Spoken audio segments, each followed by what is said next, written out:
สบายดีหมดทุกคนเนาะวิดีโอนี้จะมาพาทุกคนไปสร้างช่อง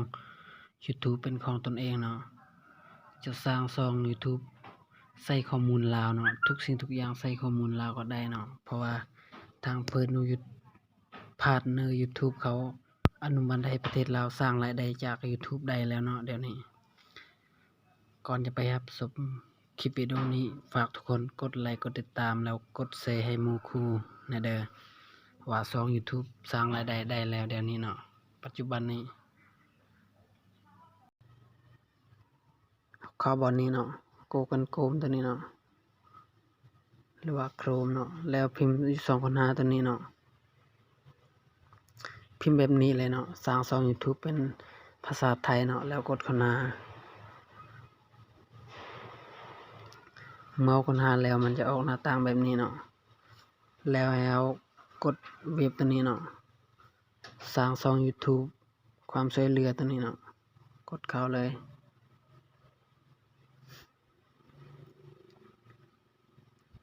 มันจะเป็นแบบนี้เนาะถ้าของทุกคนออกแบบนี้เนาะให้กดบอนนี้เนาะ3จำเนาะกดเข้าเลยแล้วไปติ๊กบอนนี้เนาะเวอร์ชันนี้ท็อปนี่เนาะให้มากดติ๊กเลยแล้วมันจะออกแบบนี้เนาะแล้วให้ทุกคนไปวันนี้อีกเนาะมันจะเป็นข้อที่2เนาะขยายเนาะมันจะบ่เห็นตัวนี้เนาะ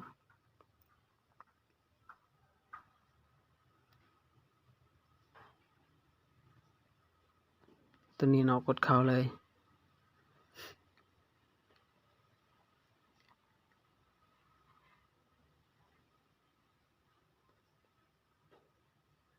แบบนี้เนาะแล้วให้เรากดเปิดโดย Chrome ตัวนี้เนาะ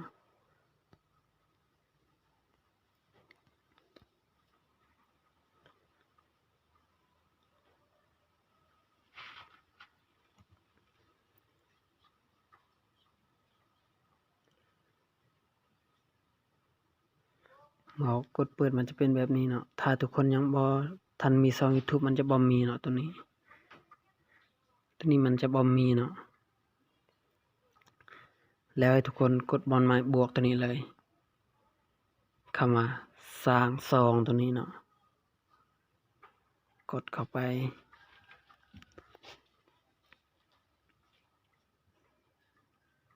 มากดมันจะเด้งออกแบบนี้อีกเนาะแล้วให้เอาเปิดด้วย Chrome ตัวนี้อีกเนาะ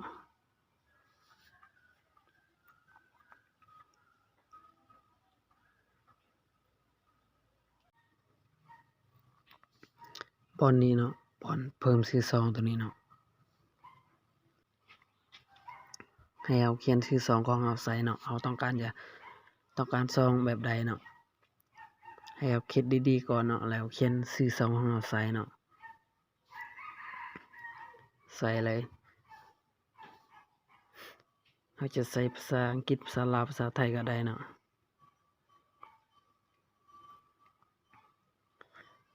ค่อยใช้เป็นภาษาอังกฤษเนาะใส่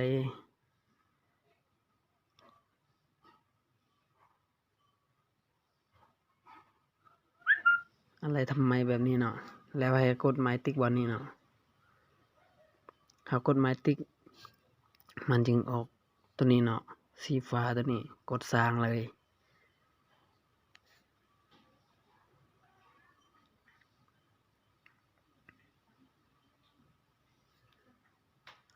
แล้วให้เราเปิดโดย Chrome อีกเนาะกดเข้าเลย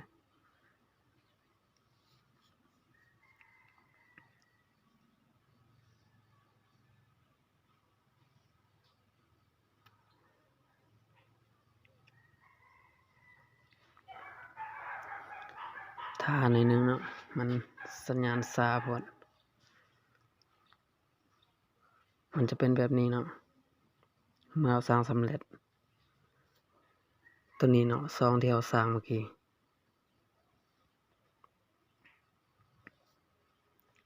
ตัวนี้เมื่อเราสร้างสำเร็จแล้วเนาะเราจะไปตั้งค่าเนาะ มาเป็นแบบนี้แล้วเนาะให้เอาไปวันนี้เลยซองของเราตัวนี้เนาะที่เป็นรูปตัว N เนาะชื่อของเราตั้งโดยขึ้นต้นโดยตัวใดมันจะขึ้นมีรูปตัวนั้นเนาะแล้วกดเข้าเลย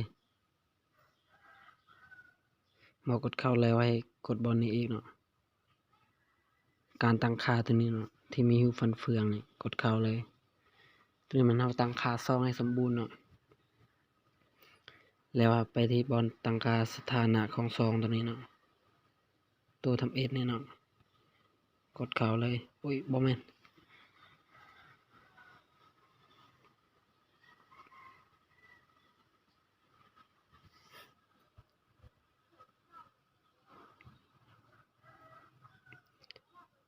ตัวทำเอ็ดนี่เนาะกดเข้าเลยแล้วเอาไปตั้งค่าโดยตัวนี้เนาะ YT Studio เนาะถ้าใครยังบ่มีให้ไปโหลดแอปตัวนี้เป็นแอป YouTube หลังบ้าน YouTube เนาะเพื่อตั้งค่าวิดีโอต่างๆเนาะ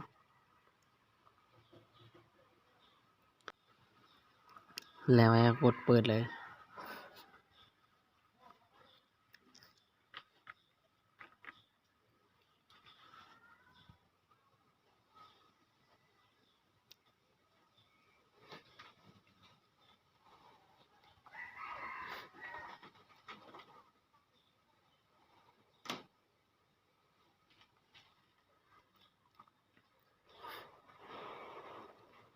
แบบนี้เนาะแล้วให้เรากดบอลหนังสือสีฟ้าตัวนี้เนาะดำเนินงานต่อ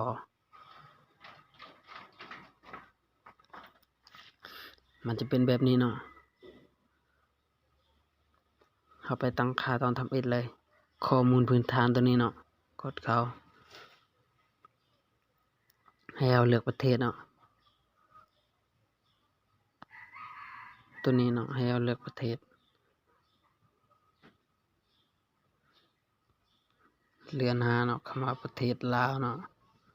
ตะกี้มันจะยังบ่มีเนาะเดี๋ยวนี้เขาอนุมัติแล้วเนาะตัวนี้เนาะกดเข้า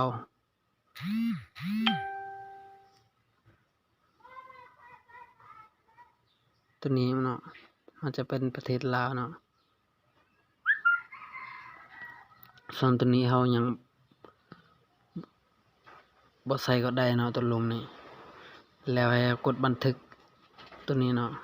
อยู่เจทางขวามือเนาะกดบันทึกเลยเมื่อตั้งข้อมูลพื้นฐานสำเร็จแล้วเนาะให้เอาไปบนนี้อีกเนาะการตั้งค่าขั้นสูงเนาะตั้งไปแต่ละขั้นตอนเนาะให้เอาอ่านเบิ่งเนาะตัวนี้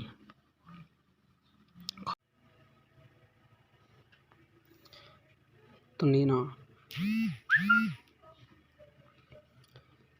ให้เอาอ่านเบิ่งเนาะตัวนี้มันใช้ตั้งค่าสถานะนี้เพื่อเด็กเนาะข้อ2ไม่ได้ตั้งสถานะนี้เพื่อเด็กเนาะตัวนี้ถ้าเอาไปติ๊กข้อที่2นี่เนาะแปลว่าวิดีโอซองของเราบ่ได้สร้างมาเพื่อเด็กเนาะถ้าเราลงมีรูปเด็กหรือว่าเสียงเด็กเขาจะแบนเนาะ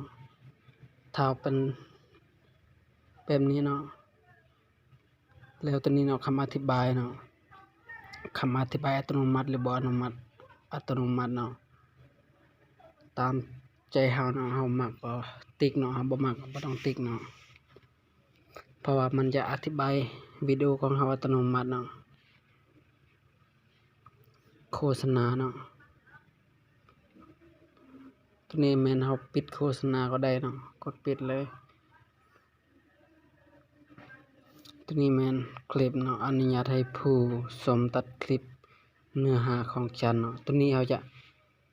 อนุญาตให้เขาผู้ชมของเฮาบันทึกคลิปหรือว่าตัดวิดีโอของเฮาเนาะถ้าให้เขาอนุมัติให้เขาบันทึกหรือว่าตัดคลิปของเฮาก็หมายติ๊กเนาะถ้าบ่อนุมัติก็บ่หมายเนาะ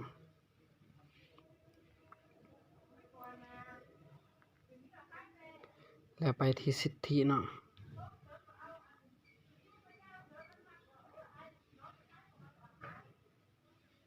ตัวนี้เนาะ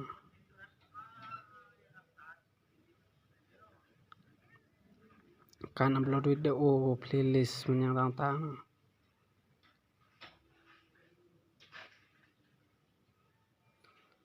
บอนนี้แม่นเฮาให้เราไปยืนยันเบอร์โทรศัพท์ของเราเนาะ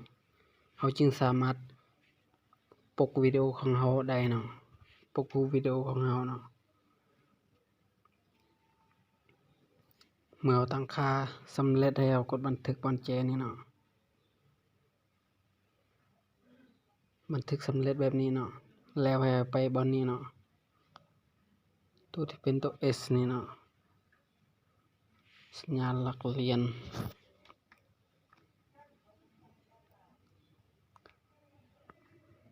ตัวนี้แม่นเราเปิดสร้างรายได้เนาะกฎของ YouTube เนาะผู้ติดตาม 1,000 คนแล้วก็เวลารับชม 4,000 ชั่วโมงเนาะเราจึงสามารถสร้างรายได้ได้